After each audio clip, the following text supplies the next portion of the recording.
Suivons un autre cas du tribunal de la loi dans l'Est. Monsieur Torodoladdle. C'est ça. Un agent rapporte que lorsqu'il vous a annoncé la mort de votre femme, vous n'avez pas bronché. Vous étiez simplement assis devant un téléviseur éteint. J'avais pas bronché, mais quand il est parti, je l'ai branché le téléviseur puis il s'est allumé. Où étiez-vous le soir de la mort de votre femme? Je jouais au pool avec un ami. Ah oui? J'ai un alibi, mais là, il est rendu à Val d'Or.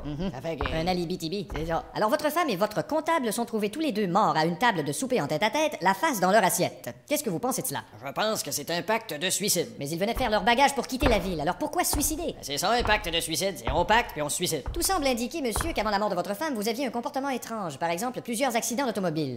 J'ai pris le clos à peu près 8 fois. N'est-il pas bizarre de prendre le clos 8 fois? C'est pour ça que j'ai demandé un procès à huis clos. Il y a exactement un mois, vous avez surpris ensemble votre femme et votre comptable dans son bureau. Ouais. Dans quelles circonstances? Elle était à 4 pattes devant lui. Et ne vous est-il pas venu un goût de vengeance? Non, monsieur. Pourtant, vous aviez devant vous l'homme tout désigné. Non, là, c'était l'homme tout dézippé que j'avais devant moi. Et le 19 au soir, les deux meurent par empoisonnement.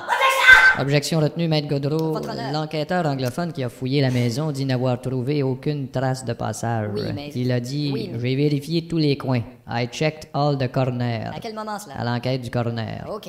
Et quant à l'empoisonnement, Oui, je sais. elle empoisonne pas aussi. Ok. Continuez. Monsieur Torodoladdle, pouvez-vous expliquer à la cour ce qui ne marche pas entre vous et votre femme?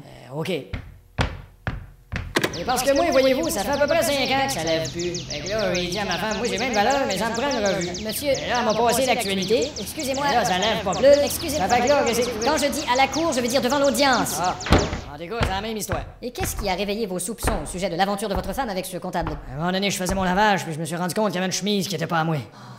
Je l'ai comparée avec les miennes, puis il n'y avait pas d'erreur. Elle avait été lavée avec un détergif ordinaire. Oui, d'accord, mais vous a-t-elle donné les raisons pour lesquelles elle vous trompait avec votre comptable? Elle disait qu'il était plus équipé. Était-ce un comptable agréé? Non, c'était un comptable grillé. Ça donne encore plus envie de le tuer, n'est-ce pas? Objection retenue, Maître Godreau. Votre honneur, qu'est-ce que vous lisez en ce moment?